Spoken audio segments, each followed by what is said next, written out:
Hello বন্ধুরা, তোমরা সকলে কেমন আছো? আশা করি ভালো আছো। আর আজকে বানাবো হচ্ছে কি বলো তো, মিষ্টি দই বানাবো। এই গরমের দই খেতে কার না ভালো লাগে বলো?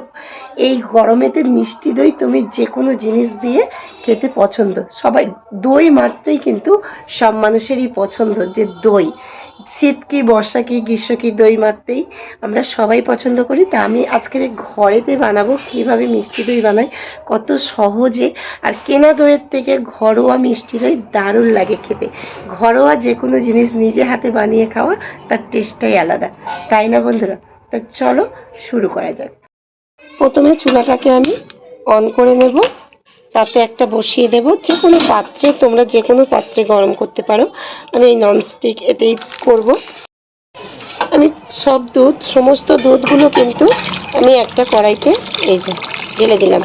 দুধের পরিমাণটা অনেকটা আমার, এই যে আমি 2 কিলো দুধের দই বানাবো। এবার দুধটাকে ভালো করে আমি এটাকে জাল দিয়ে নেব, ফুটিয়ে ফুটিয়ে ঘন করে নেব।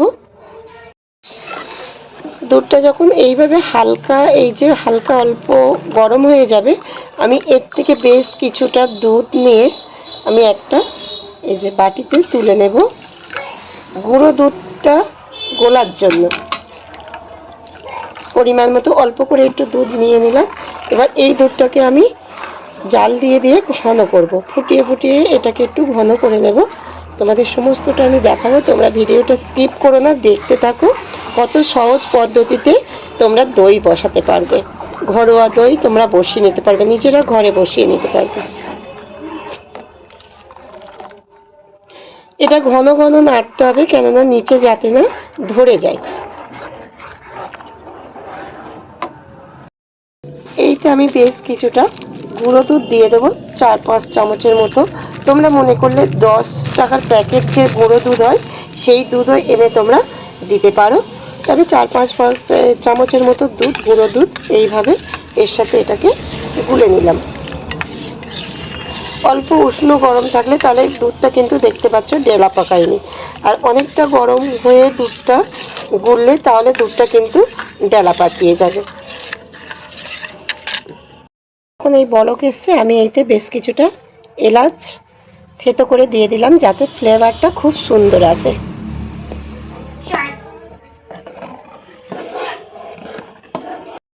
যে গুঁড়ো দুধটা গুলে রেখেছিলাম সেটাও আমি কিন্তু এই দুধের সাথে মিক্সড করে দিলাম।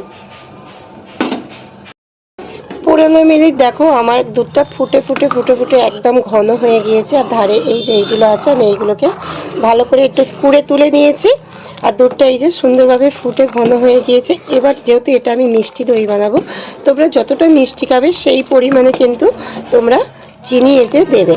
তা আমি এই যে 1 কাপ মতো, যেহেতু আমার দুধটা অনেকটাই, সেই জন্য আমি 1 কাপ মতো চিনি এতে দিয়ে দিলাম।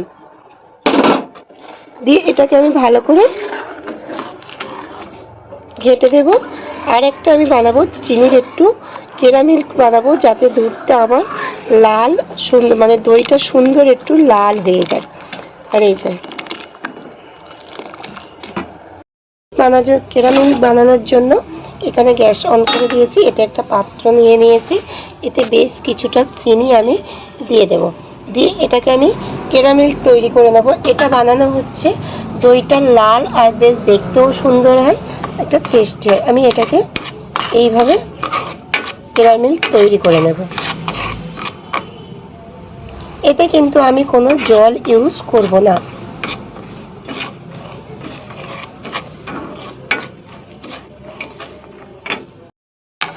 দেখো ক্যারামেল আমার কিন্তু পুরো রেডি হয়ে গিয়েছে। এবার আমি এতে বেশ কিছুটা দুধ, এই যে সাইডে দুধ গরম করছিলাম, ওই দুধ আমি বেশ কিছুটা দিয়ে দেবো। দিলে তাহলে এটা কিন্তু আর ডেলা পাকিয়ে যাবে না। এই যে সুন্দর কালারটা এসছে, এটা কিন্তু দইতে দিলে সুন্দর একটা ফ্লেভার হবে। ক্যারামেলটা আমি দুধের মধ্যে দিতে, দুধটা কতটা সুন্দর বেশ ঘন হয়ে গিয়েছে। দেখো এই যে দুধ ঘন হয়ে গিয়েছে। এবার আমি গ্যাসটাকে অফ করে দুধটাকে ঠান্ডা করে নেব। আর কতটা পরিমাণে ঠান্ডা করতে হবে সেটাও তোমাদের দেখিয়ে দেব, কেননা বেশি গরম থাকলে দইটা দিলে দুধটা তাহলে কেটে জল কেটে যাবে। তা আমি দুধটাকে, চুলাটা বন্ধ করে দেবো, এবার দুধটাকে ঠান্ডা করে নেব। আমি এবার দেখবো এইভাবে আমার আঙুল সইবে সেইভাবে হচ্ছে, আমি কিন্তু দুধটা ঠান্ডা করে নেব।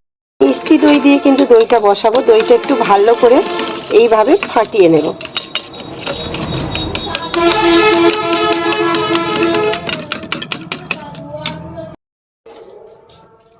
দইটা আমি এর সাথে পুরো দইটাই দিয়ে দেব, দিয়ে আমি এটাকে আবার একটু ভালো করে ঘেঁটে নেব।